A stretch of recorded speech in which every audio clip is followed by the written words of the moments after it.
All right, you guys, today we're going to be going over section 5.1, which is on writing equations from situations or graphs.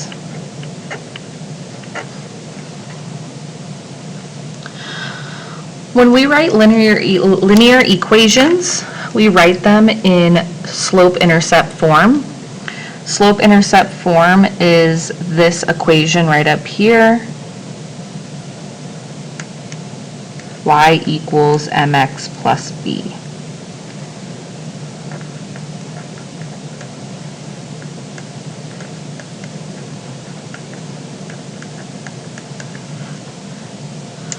One of the ways that we're going to have to do this is given 2 points from a graph. So this problem says, find the equation of the line that passes through the points 4, 3, and 8, 1.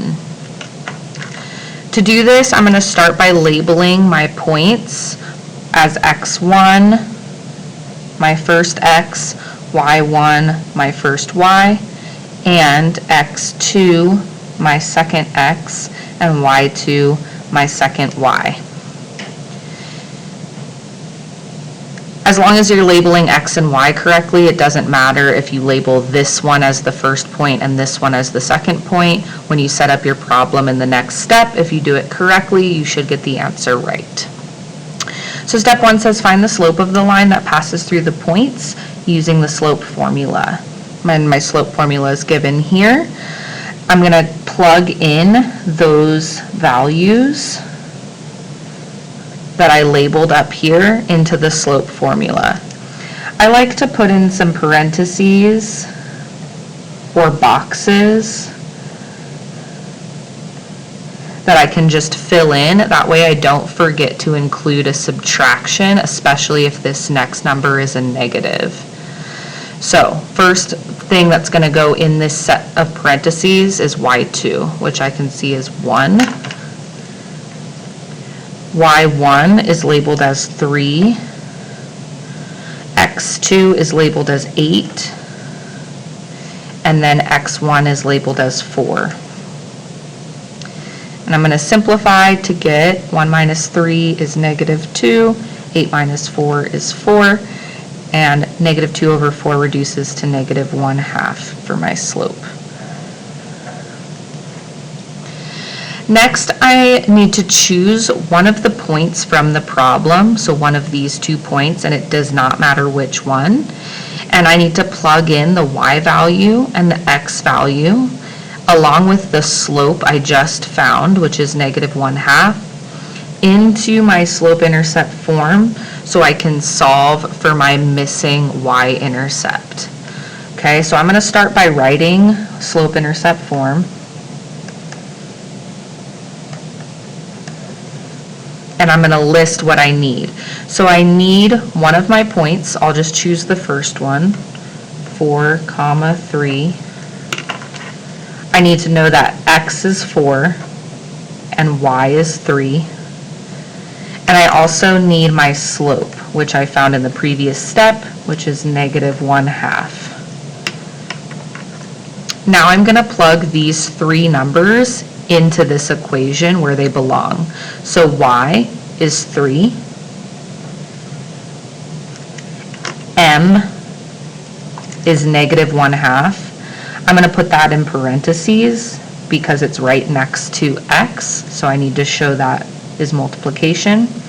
X is 4. And then b is the value I don't know, so I'm going to leave b in my equation. And now I'm going to use inverse operations to solve this to figure out my missing value of b, the y-intercept. So negative 1/2 times 4 is negative 2. Drop down everything else. And then to cancel out negative 2 from this side so I can isolate b, I need to add 2 to both sides. So my value of b equals 5. Last step is to write the final equation, which would be y equals -1/2 x plus 5. Oh, sorry, you couldn't see that. Y equals -1/2 x plus 5. So I substituted the slope that I found and the y-intercept. Okay, moving forward to the next example. This is where we have to write an equation from a situation. So our problem says Lee charges $3 for a basket and $2.50 for each pound of fruit picked in an orchard. Write an equation for the total cost of X pounds of fruit from the orchard and how much money would Lee spend if he picked 5.5 pounds of fruit. Our first step is to identify our independent variable and dependent variable, in other words, X and Y. X is our input or independent variable and Y is our output, our dependent variable. They tell us in the problem that X represents pounds of fruit, so I can go ahead and put that in here. And what depends on the pounds that I buy? Well, the cost. So cost must be my output. Next, I need to find the y-intercept and slope from the problem.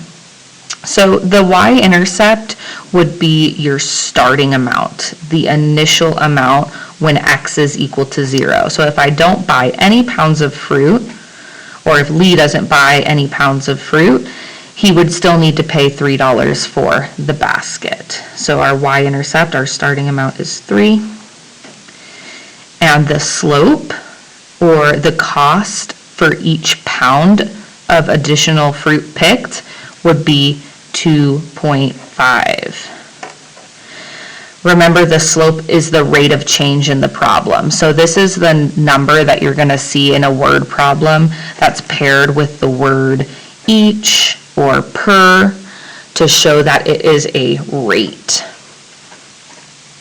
Once I know which number is which, I can write my equation in slope-intercept form.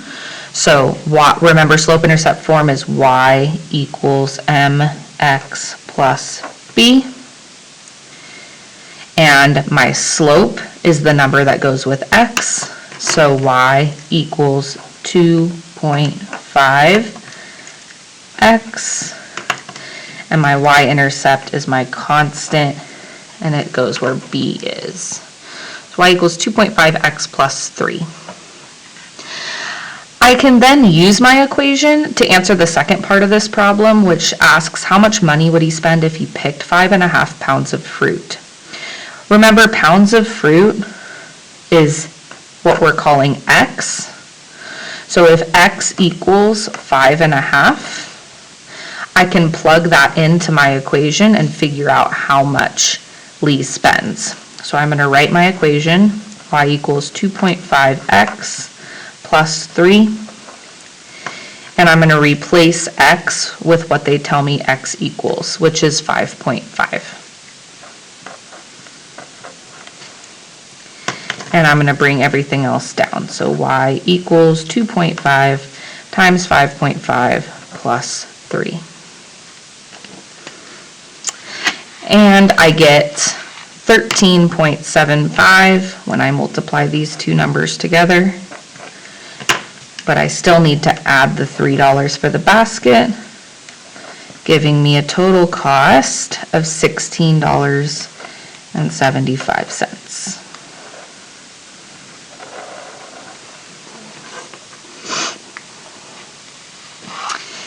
And our last example is writing the equation from a graph. So this graph also gives me a little bit of background information. It says a video club charges a one-time membership fee plus a rental fee for each DVD borrowed. Use the graph to write an equation in slope-intercept form to represent the amount spent, y, on X DVD rentals. So this is nice because it tells me right in the problem what y and x mean. Amount spent is y. which is my y-axis in my graph, and x is the amount of DVD rentals, which is my x-axis in my graph. My instructions say use 2 points to find the slope. Okay, so I need to pick 2 points on this line, and it doesn't matter which you choose because the slope should be constant since it's a straight line. Okay, so I'm going to pick 0, 8. I like to pick the point that's on the y-axis if I can, 0, 8. And I'll also choose the point 8, 18. You want to make sure you're picking a perfect point, so a point that crosses at a whole number. Some of these points don't cross exactly on the corner of the grid, so that means we can't tell exactly what their amounts are. So you want to pick a point like 8, 18 where it crosses exactly on the corner of the grid and represents numbers that are on our graph and easy to find. So that was 8, 18. Then I'm going to go ahead and find my slope. Remember the slope formula that we talked about on the first page is y2 minus y1 over x2 minus x1. So if I go ahead and label my points accordingly, this would be my first x, my first y, my second x, and my second y. So plugging that in, I would do 18 minus 8 on the top, subtract my y values, and I would do 8 minus 0 on the bottom, subtract the x values. Always change in y over change in x for slope. This leads me to get 10 over 8, which reduces to 5 over 4. 5 over 4 can also be expressed as a decimal, 1.25, which makes sense in the context of this problem because it shows that it's $1.25 per DVD rental. Step 2 says to read the y-intercept from the graph. No math required here because I should be able to just look at the graph and see where this line crosses the y-axis, which I can tell it's at 8. If you can't tell what that point is, you can always go back and use the method we learned on the first page where you pick a point and the slope and plug it into slope-intercept form to solve for b. This isn't necessary because I can clearly see that this line intercepts the y-axis at 8. Now that I have my m and my b values, I can write my equation, which would be y equals 1.25 x plus 8. And I can use that equation to solve further problems, which they give me one here. How much money would someone spend at the video club if they borrowed 30 DVDs? I know DVD amounts are my x values, so this is telling me x equals 30. Knowing that, I'm going to write my equation.